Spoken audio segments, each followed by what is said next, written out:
Hello, beautiful Agatha Mind family. Welcome again to another wonderful update. Thank you so dearly for always supporting. I really appreciate. If you are just coming across this wonderful family for the first time, or you are seeing my face for the first time, I still remain your one and only Agatha Progress, bringing you the news back to back. Remember, we react to all videos and your opinion is highly needed in the comment section. So carry your popcorn. Let's dive into what's happening today. There is nothing normal associated with the conduct of SSS. Of course, you know, if you don't know, you know it now. They are good in flouting court orders. The game plan was to kill Nnamdi Kanu in Kenya. That was the game plan. The game plan, because we had it all. We have the information about all that had transpired in Kenya. If perhaps really the government was out to, kill him, don't you think that this move to, as you've called it, abduct him, would have been quite simpler for them to, end it over there rather than bring him here to actually face the law? You know, when somebody in the class of Nnamdi Kanu is in a problem or in a situation we are discussing now, some political jobbers will like to, through that process, advance their political interests. So what Orji Kanu is in substance doing is to advance his political interests. It wasn't genuine in his visit to Nnamdi Kanu at all. And I condemn it.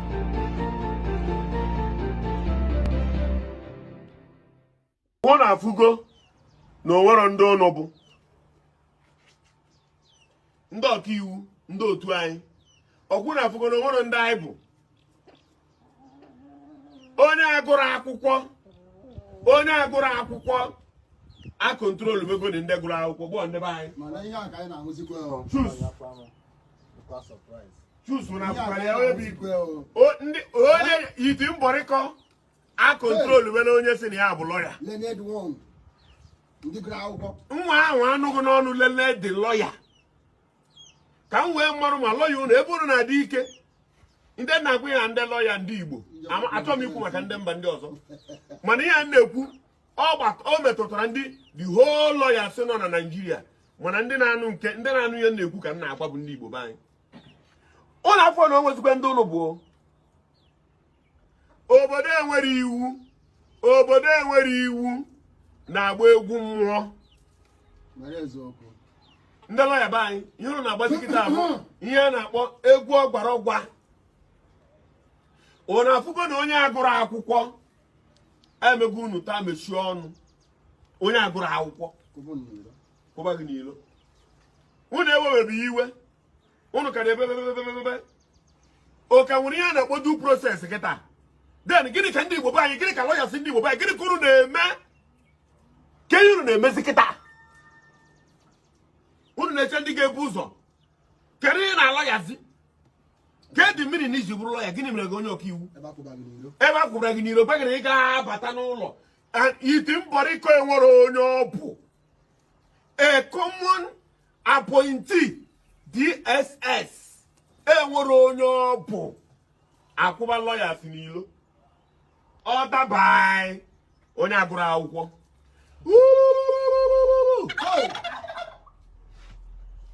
ana m anụ ụlọ ọkụkọ m nwe ebe nsokwu anụ ụlọ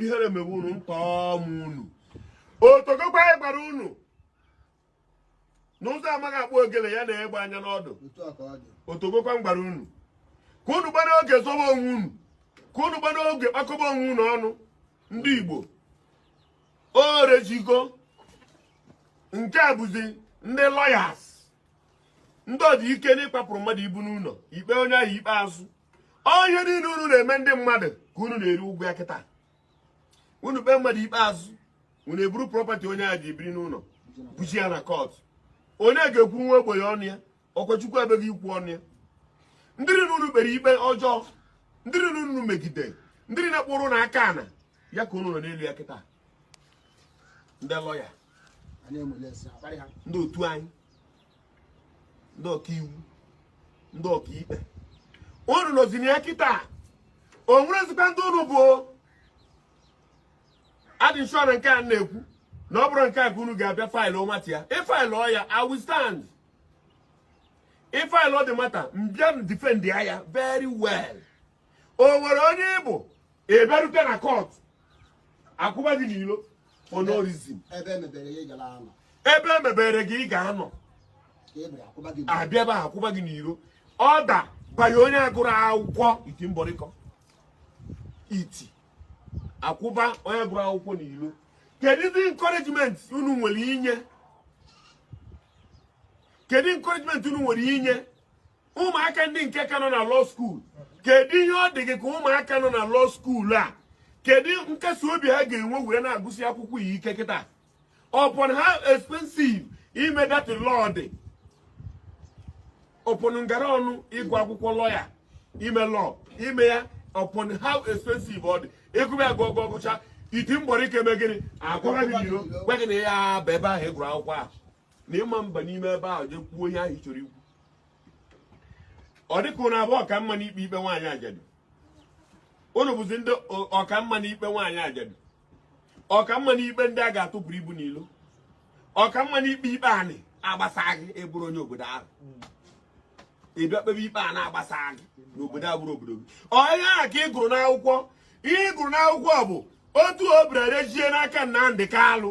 O wee bụrụ na unu jere enyocha fụ na nwatakịrị ahụ na ihe ndị a niile a na-ekwu na o meghị iwu ọbụla onye a dalụ site ka unu siri ego ya n'akwụkwọ ga-emebe ka a kpụrụ nwata ahụ wee kpụbaa ya n'ime wee je tụọ ya mkpọrọ ebe ọ ga-anọ mmadụ ama na-afụ ya anya debe ya ebe onwere ya na ya na-ekwukọta okwu debe ya ebe onwere ya na ya nọkọtara debe ya ebe onwere ebe ọ na-afụ eluigwe anya ma ụfọdụ mmadụ ma onwe ya na ya na-akpakọrịta ụka ma olele TV ma o mee kọl unu ejosi were onye ahụ je debe ya n'ime di ya ewere onye ahụ debe n'ime ebe a na ụnụ nwa bụ ndị lọya abịakwana chọpụta na ihe ahụ emere onye ahụ na ọ bụrụ ka esi eme gịnị kpatara eji debe iwu ahụ iwu ahụ ndị ahụ onye agụrụ akwụkwọ tinyere na ama mmịa unu agba nkịta ọ na-eme ụnụ gbara nkịta kịta ụbọchị afọ nke niile na-abacha it's not done, it's not done, this and that. Unu emela gịnị kemgbe ahụ o kwesịrị na dede ahụ emere ya dị n'ezie ya unu ebidogo ọ bụrụ na ọgụ unu alụọ unu je ebe faịlụ ya unu na faịlụ ozugbo na na-eme ozugbo na ntị ọ ga-abụrụ na ihere ga-egbu unu ya ụlọ ya ma ọ bụrụ na this young man nọgide na ya ebe unu debere wee ruo Jenụwarị edebere ikpe ya wow unto you lawyers I don't care achọkwu m ịma ịchọkwa ịbịa nkọwara gị ofu mesokwa ma mmemme mba o mana ọ bụ ihere ya ma ihe ọ pụtara bụ na ya enwere iwu ihe ọ pụtara bụ na ya enwere iwu ihe ọ pụtara bụ na onwere ndị ụnụ bụ ihe ọ pụtara den kedu ihe na-abịapụtakwana ikwuru okwu agịrịga yiri Sudan gị ebe na-akụgheri ebe a onye m ga-afụ ga amado n'azụ moto ya trọbụlis ma handwọk ara gbagbuo onye ahụ ya ya ahụ ọsọ ya agụ trọbụlis ya wọk oru ka nke bụ trọbụl bịa akwụba gị n'iro mụ na anụ ọgụ ọ na lọya ara alụ ọgụ lọya ọ na-alụ ọgụ ịrọ mmadụ mụ na ya emenwu rayọt ịrọ mmadụ an international course na ntị dọkịta ọbụla nọ na Naịjirịa wee ruo n'obodo oyibo iji practice dọkịta ya ndị obodo oyibo ga-eji test ya ka adị sure ọ megburu propaganda ndị Naịjirịa chefuo mmadụ rezọ n'afọ you cannot work like that n'ịbụ dọkịta ebe a wee ruo n'obodo oyibo ọ ga-esikwa ike gị wee rụọ ọrụ a ga-agba n'isi n'ọchọgharịa gị ka adị sure na ịma mana ịma na lọya ebe ọbụla lọya si na gị lọya si Naịjirịa jee London o ya ekpe ikpe o nwere ebe a na-etest ya lawyer si London gbadata na ana Igbo be anyị o ya ekpe ikpe all over the world. It's an international court all over the world. Ebe ọbụla lawyer nọ n'ụwa the whole world lawyer is lawyer. Mana doctor is not doctor everywhere. Nurse is not nurse everywhere. Unu abịa ihe unu na-arụkọba abụ unu bịakwuru na onwe onye abịara kpọrọ gị ije madoro ihe n'ụlọ kwapụrụ ibu enye gị 20,000 ya bụ ihe nwe ị na-ekpe ma ebe na ụmụnna gị na-eteretegharị ya family. I'm a lawyer, I'm a barrister ya ekpeta nwa ọnụ ya unu ncha niile wee gba n'ala Igbo ebe a wee bakọrọ moto wee jegide wee ruo na Abuja akwụkwasị unu n'ilo unu aba mba na Abuja unu ewe iwe na ntị lọya na ntị ọga lọya ndị Igbo jee gwa onye isi unu na mụnwazi kwuru sị na ọ bụ ihe ihere unu jere mechuo anyị iru ebe ọ bụla emere otu a ka ugbu a anyị nọ ị na-afụ ihe a na-ekwu ebe a unu ekwesịgo ị na-eme riot. Unu abụ ndị Igbo lawyers ekwesịgo ịgado onwe unu together nọrọ na one voice kwuwezi ihe ahụ Nnamdi Kanu na-ekwuzi maka na-esogo mee unu ihe ahụ Nnamdi Kanu a na-ekwu emeghị unu otu emere unu ewe iwe. Nigerian Bar Association, oh yes, bịaniwe Igbo Bar Association na Taban. Unu ewere ofu obi asị ndị Igbo, lawyers ndị Igbo, unu ewere ofu obi gbagoro di ya na ndị ahụ akara unu gwa akwụkwọ. Onye a bụ onye isi eji okwu a bụ nna maka ọ na-achị onwere ihe ọmụ nwere onye ọ bụ. Onye isi unu ahụ ji okwu a dị enwere onye ọ bụ nna maka ọ na-achị onwere onye ọ bụ. Maka na ọ bụrụ onwere onye ọ bụ kwuo okwu. Unu ewee jee onye na-agụrụ akwụkwọ ewe jide gị na akwụkwọ niile unu paakịrị na wodrobu. Akwụkwọ niile ị paakịcha na galarị. Akwụkwọ niile ị gụrụ agụcha nwere ofu mkpụrụ ihe unu jiri ewe menwu na Abuja. Gbọọ ndị be anyị. Ihe niile ọ dị ihere ka ọ bụ. Ndị Igbo lawyers is a shameful thing. When iwe kwuwe na okwu kwuwe na anyhow baba ni mgbe ebe niile make man trouble everywhere. Ka anụ mkpu akwa unu mgbe na-eme ya unu akọneti ya maka ọ bụrụ sọsọ unu ka akparịchara akparịa lọya si Hausa, akparịbara akparịsị akparịa lọya ndị Yoruba, akparịba akparịcha akparịa lọya ndị ọcha. Unu alagbuo nọrọ ana we go file unu ya file ya. Kedu ihe na file ị na-eche gịnị jide file nwanụ na file ba matafa kpee ni Nigeria ikpe kpee ni Nigeria ikpe kpee ni Nigeria ikpe kpegbuo ni Nigeria kpee ni obodo abụ Nigeria ikpe. Hey, you've heard it from Ifeanyi himself, the plan of the Nigeria government towards the Excellency Mazi Nnamdi Kanu. No wonder there are some people during this kidnapping time, even to date, they've been crying and complaining about them not trusting the DSS over Mazi Nnamdi Kanu. Now we understand more better. The legal lawyer Ifeanyi Ejiofor can cry out this way, can tell the world the plan of the Nigeria government. Then you know that what His Excellency Mazi Nnamdi Kanu is passing through India is something that nobody can explain. Alright, my mother family, that brings us to the end of this wonderful update. Do well to like this video, share and subscribe if you haven't. I still remain your one and only Agatha Progress, bringing it to you live and direct. And if you haven't subscribed, subscribe and join this beautiful family.